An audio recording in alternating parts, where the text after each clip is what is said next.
आज हम लोग स्टडी करेंगे Newton Raphson method. In the last video lecture हम लोग ने देखा था कि रेगुलर फॉल्सी मेथड या फॉल्स पोजीशन मेथड कैसे वर्क करता है just to find out the solution of algebraic equation. Now in the Newton Raphson method यहाँ पे कोई भी f x equal to zero कोई भी इक्वेशन है हमारा, उसमें सी रूट होगा जो कोई भी x equal to a point के नियर में हो, तब एफ सी जीरो होगा। ओके, यहाँ रूल कहता है कि अगर सी कोई रूट है F x equal to zero का जो कोई भी पॉइंट हो, सपोज ये हमारा जो है फंक्शन है ना, ये फंक्शन है a b, okay this one, तो ये सी एफ सी जीरो हो गया, ए के नियर अबाउट पे है, तो ए के नियर अबाउट पे है तो f c equal to zero. In that case c with the root of the f x equal to zero. तो इसके लिए इटरेशन फार्मूला क्या है हमारे पास, यानी कि trial and error method. Okay, तो हम लोग सबसे पहले क्या करते हैं, f x equal to zero को जो है इसको हम लोग क्या करेंगे, इसको टेलर एक्सपेंशन देंगे। टेलर एक्सपेंशन का ये फार्मूला है, आप कहीं भी यूटिलाइज कर सकते हैं। F of x equal to f of a plus x minus a f dash a plus x minus a whole square factorial two into f double dash, यानी कि double differentiation, triple differentiation. Got it, this is the Newton Raphson method, sorry this is the Taylor's expansion. अब यहाँ पे x equal to m put करेंगे और higher term को neglect करेंगे। Higher term यानी कि ये सब, इसके बाद अगर सारा टर्म नेग्लेक्ट कर देंगे तो सारा टर्म जब आप नेग्लेक्ट करें तो एफ एम एफ ए, जहाँ जहाँ एक्स है एम हो गया, F M equal to zero है ना, M put X equal to A कर देते, सी कर देते है ना, C put X equal to C. तो जब सी पुट करेंगे, C with the root of the equation ना, तो C with the root of equation C put किए तो F A C minus A zero हो गया, तो C minus A, okay F A equal to A minus C F dash A, ये C, तो ये आपका सी आ गया। तो ये एक फार्मूला बन गया हमारा। अब हम लोग इसमें क्या करेंगे, सिंपल, अगर इसको जनरलाइज करना है तो if we take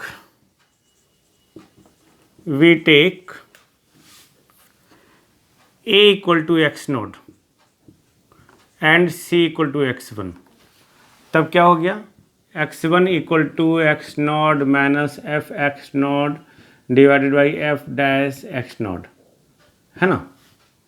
okay, further आप यहाँ पे पुट करेंगे, फिर जो इटरेशन फार्मूला होगा हमारा, okay x2 equal to x1 minus f x1 divided by f dash x2।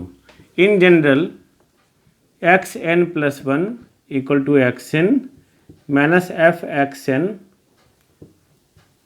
Divided by f dash xn, this one.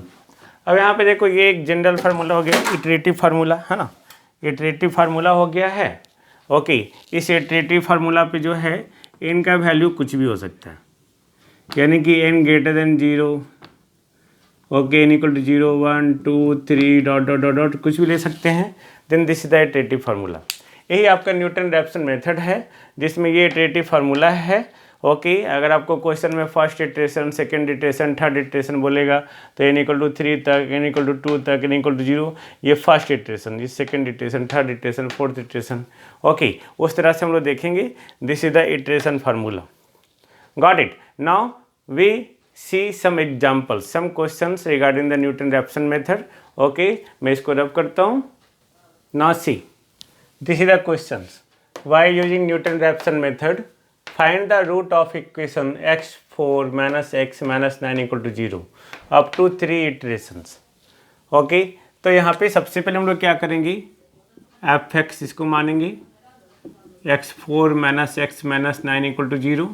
Iteration formula हमारा क्या है, x n plus x n f x n, तो ये सारा हम लोगों को कैलकुलेट करना होगा।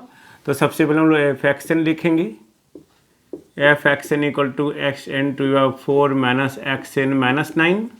ओके, फिर एफ डैश एक्स एन, तो इसको हम लोग क्या करेंगे, इसको पहले डिफ्रेंशिएट करेंगे, एफ डैश एक्स, तो ये हो गया 4x क्यूब माइनस 1, तो एफ डैश एक्स एन क्या हो गया, 4xn क्यूब माइनस 1। अब सब पता चल गया हम लोग को। अब यहाँ पे सबसे पहले हिट एंड ट्रायल मेथड से जो ये फार्मूला निकालेंगे हम लोग, है ना, या इस फार्मूला की यूटिलाइज करके देखो, x n plus one equal to x n minus f x n to power 4 minus x n minus 9 divided by 4 x n cube minus 1। Okay, तो यहाँ से एक फार्मूला निकलेगा, है ना। तो वो फार्मूला क्या है, जब आप सिंप्लीफाई करेंगे तो सिंप्लीफाई करने पे एक आपका जो है बनेगा फार्मूला। ओके, वो फार्मूला क्या होगा, just see. Okay, now x n plus one equal to, यहाँ एलसीएम लेंगे, 4 एक्स एन क्यूब माइनस 1, ये 4 x n 4 minus x n 4 minus minus plus x n minus 9। तो ये क्या हो गया, x n plus 1 equal to 3 x n 4, ये cancel, minus 9 by 4 x n whole cube minus 1। अब हम लोग यहाँ पे हिट एंड ट्रायल मेथड से वैल्यू देखेंगे, क्योंकि रूट होने के लिए जो है हम लोग को दो वैल्यू चाहिए जो नियर अबाउट में हो, है ना, तब जाके हमारा सी पता चलेगा, तब जाके पता चलेगा कि कौन से वैल्यू पे ये जीरो था। ओके, तो हम लोग सबसे पहले हम लोग क्या करेंगे, f0 देखेंगे। तो f0 क्या हो रहा है भाई, ये f0 इसमें पुट करेंगे fx पे, तो ये आ गया -9 लेस देन 0। f1 क्या हो गया, f1 तो 1 -1 0 -9 लेस देन 0। फिर f2 क्या हो गया, f2 इसमें पुट करेंगे तो ये 16 -2 -9 ग्रेटर देन 0 हो गया, है ना। 14 में से 9 गया, कितना हो गया, ओके तो ये ग्रेटर देन 0 हो गया, यानी कि 1 और 2 के बीच में एक कोई नंबर है जो पॉजिटिव है। तो हम लोग क्या करते हैं, जिस वैल्यू में पॉजिटिव आ रहा है ओके, उसी के कॉरस्पॉन्डिंग जो है रूट्स मानते हैं। तो हम लोग को f2 पता चल गया, तो 2 के नियर में एक कोई वैल्यू होगा ओके, जिसके कॉरस्पॉन्डिंग जो है रूट्स इसका फाइंड आउट करेंगे हम लोग। ओके, जस्ट सी नाउ, यानी कि यहाँ पे हम लोग जो इनिशियल रूट कंसीडर करेंगे ओके, वो इनिशियल रूट क्या लेंगे, इनिशियल रूट वो लेंगे x0 इक्वल टू 2। क्यों, क्योंकि रूट हमारा 1 और 2 के बीच में लाई कर रहा है, जहाँ पे f1 जो है निगेटिव है और f2 पॉजिटिव है, तो दोनों को जब प्रोडक्ट देखेंगे तो लेस देन 0, है ना। तो लेस देन 0 है, तो इसका मतलब क्या हो गया, इसका मतलब ये हो गया कि इन दोनों के बीच में एक रूट लाई करेगा। तो इनिशियल वैल्यू जो हम मान ली x0 इक्वल टू 2 इसमें पुट करेंगे, ये इसमें फार्मूला हमारा यहाँ है ओके 0, तो x1 3 x0 whole 4 -9 by 4 x0 whole cube -1। तो x0 का वैल्यू 2, तो 3 into 2 to power 4 16 -9 4 into 2 to power 3 मतलब 8 -1 16 48 में से 9 गया, कितना हो गया आपका 39, 8 चौक 32 में से 1 गया 31, ये 39/31 आ गया x1। तो अब टू 3 इटरेशंस करना है। उसी तरह आप जो है ये x1 पता चल गया, अब आप x2 निकालेंगे सेकेंड। x2 इक्वल टू क्या हो गया 3x1 whole 4 -9 4x1 whole cube -1, इससे x2 निकल जाएगा। फिर उसी तरह x3 निकालेंगे, है ना, x3 निकालेंगे, यहाँ नहीं दिख रहा है, x3 इक्वल टू, फिर इसमें पुट करेंगे x इक्वल टू 2 ओके, तो x3 पता चल जाएगा, तो 3x2 whole 4 -9 by 4x2 whole cube -1। तो इस तरह से आपका x3 निकल जाएगा, ये आपका रूट्स हो जाएगा क्लोज्ड अप्रॉक्सीमेशन टाइप का। ओके, हम लोग एक और प्रॉब्लम देखते हैं, just see now see this formula, this question, second question, by using Newton-Raphson method find the value of cubic root of 100। तो इसके यहाँ क्यूबिक है, यानी कि x equal to cubic root of 100, यानी कि x³ इक्वल टू 100, यानी कि x cube minus 100 equal to क्या, 0।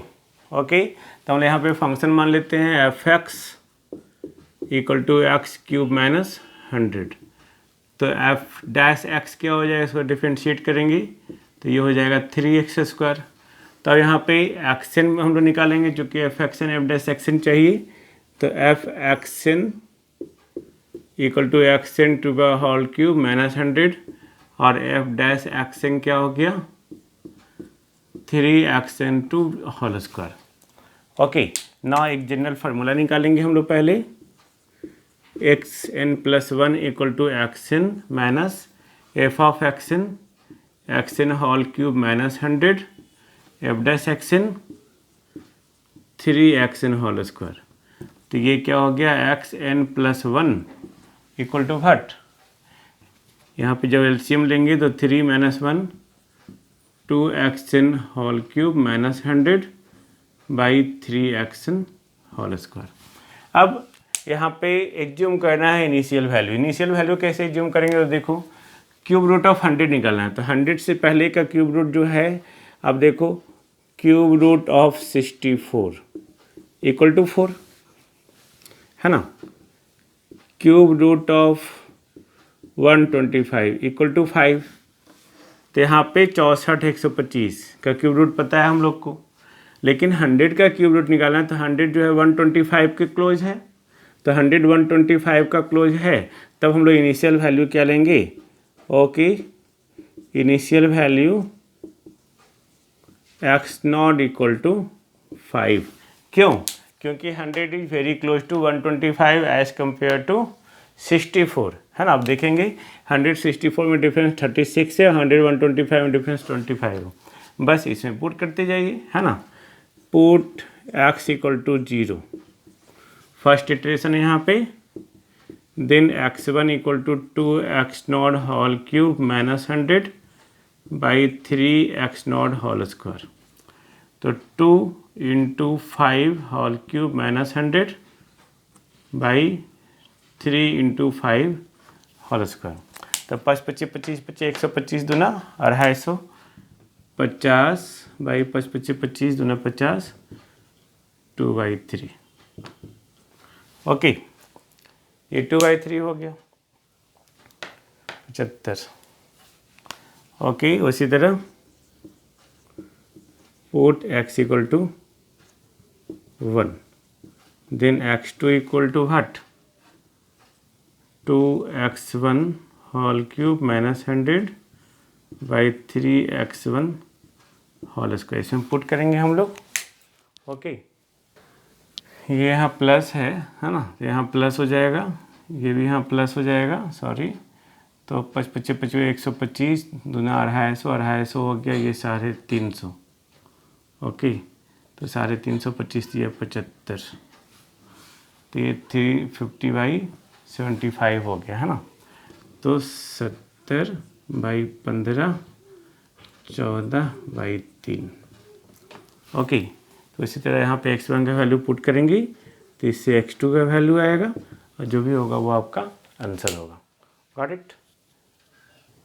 तो इस तरह से आप जो है बहुत सारे क्वेश्चन को सॉल्व कर सकते हैं। ओनली फार्मूला याद रखना है। तो मैंने अभी तक आपको इटरेशन मेथड में 3 फार्मूला बताया हूँ है ना, 3 मेथड बताया, Newton bisection method, regula falsies